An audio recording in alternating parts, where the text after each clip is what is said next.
I was living life trying to control my own narrative. I was terrified of letting God lead.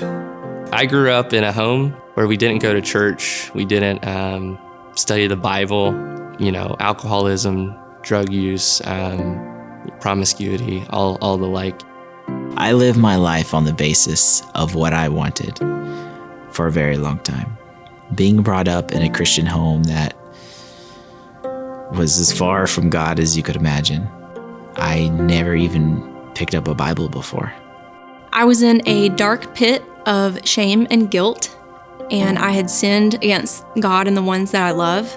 And I wondered how I could ever be forgiven, because surely my sins were too great to be forgiven. I grew up with a very rocky relationship with my father. He hurt me in a lot of very deep ways that still leave scars to this day. I didn't really blame my dad for what he did wrong. I blamed this sovereign, all-encompassing God who controls and manages the universe. I didn't understand how a God who controls all these things would give me this man as my father. And it angered me. And for years, I was filled with this burning anger, like a flame that would never be quenched. I went to all the conferences, attended all the Bible studies, surrounded by solid biblical teaching, but I feel like most of my walk with the Lord, I viewed my relationship with Him as a transaction.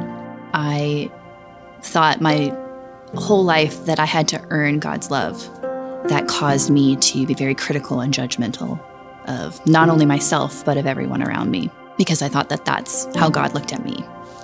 Kind of got to the end of my rope on the worldly pleasures, on the things of this world, the things that I thought I wanted, like a good job, a family, and these things that I thought would bring me hope and happiness all kind of left me empty. I thought if I wanted to succeed in life, I had to grab it myself. I had to take it with no help from anybody else. And I was very fine with just coasting along and waiting for all my problems just to disappear. The carousel of idols on God's throne in my heart were slowly turning me into a shadow of a man that I was meant to be. Then hope showed up. One of my friends had sent a sermon to me about the way, the truth, and the life. That night, I ended up believing logically that Jesus came, was buried, and resurrected for my sins. Hope descended into my bedroom. My life was changed in that moment forever. Jesus came storming after me. He met me where I was, and I have found profound peace in His promises. Surrendering to God's will and abiding in Him have been a big part of my growth and my trust, my relationship with Him. God has shown me the areas in my heart where I've either replaced Him with someone or something else. God showed me that I needed to wake up and stop living for myself. By living for God, I no longer have to suffer and strive. I can be joyous in it. And in God's love, I can love my family even more.